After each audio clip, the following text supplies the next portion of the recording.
Jeff Sessions. It began with an early morning tweet from his boss, the President of the United States. The President has been upset at the Attorney General for months now, ever since Jeff Sessions recused himself from the ongoing Russia investigation.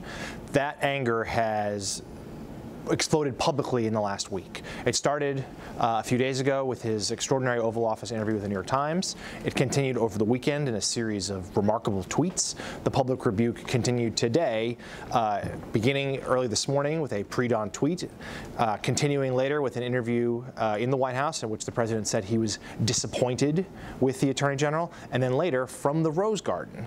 During a news conference, the President said that had he known Jeff Sessions was going to recuse himself from the Russia probe, he never would have appointed him to the position in the first place. Now that's what he's doing publicly. Behind the scenes, the President has been talking to aides, both people inside the White House and outside advisors, wondering what it would happen if he fired Jeff Sessions. He has not said publicly that he's going to do that, but the speculation that he might is increasing pressure on the Attorney General potentially to resign. To this point, Jeff Sessions has said that he won't go.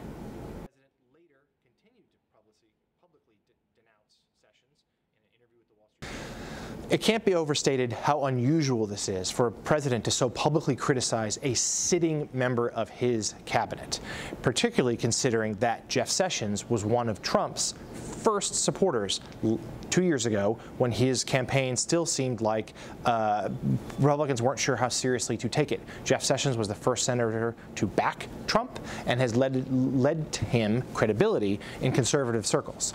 If Sessions quits or Trump fires him, there are a few possible scenarios.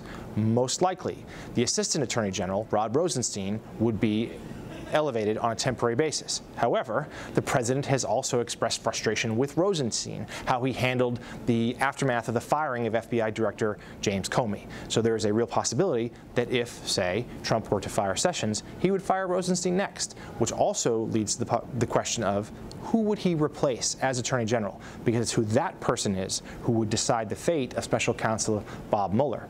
The President can't directly fire Mueller, but he can ask his Attorney General to do so. He had his pick of cabinet positions once Trump was elected. The President, despite the phrase "you're fired" being his trademark as a reality TV star, doesn't actually enjoy firing people. But in this case, if he does fire Sessions, if he does fire Rosenstein, if he appoints an Attorney General to then get rid of Mueller, he may think he can fire his way out of this crisis that has enveloped the White House since day one, but I think more than likely it would just escalate the matter. It would force Republicans on the Hill, Senate leadership, House leadership, who to this point have largely backed the President, to really face a lot of tough questions whether or not they're going to support someone who, if he does all this, would potentially be plunging the country into a constitutional crisis.